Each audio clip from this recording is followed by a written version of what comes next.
रहे दारू त रहे अगराई लेके पीछे काटी हमरा घरे पायाई डाली के रंग कहे हरे होली घीचा घीची कके रे सखिया हर देले हमरा पेन्हल चोली घीचा घीची कके रे सखिया हर देले हमरा पेन्हल चोली Mixed by Anita.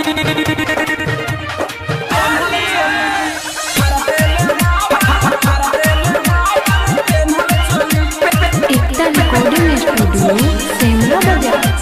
आप सुन रहे हैं साहिब सवरिया साल भर बहरा से आइल बा घरे रंग डालेला हमके तंग बॉडी करे सखी रे हमरो न मानेला कहल ठीक न लागेला वो कर दे रहन ठीक न लागेला वो कर दे साल भर बहरा से आइल बा घरे रंग डालेला हमके तंग बॉडी करे सखी रे हमरो न मानेला कहल ठीक न लागेला वो कर दे रहन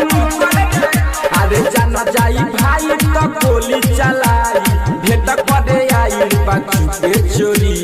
चुपे चोरी घीचा घीची कके रे सखिया हर देले हमर पेन्हल चोली घीचा घीची कके रे सखिया हर देले हमर पेन्हल चोली Mixed by Anita. पेन्हल चोली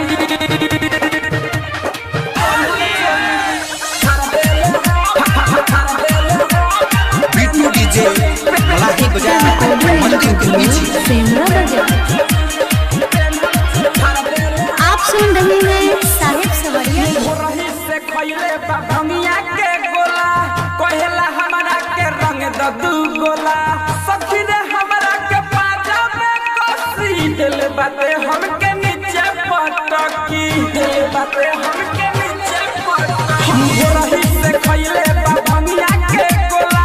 कहेला हमरा के रंग द दू गोला सखी रे हमरा के पाजा में कसी दिल बाते हमके नीचे पटकी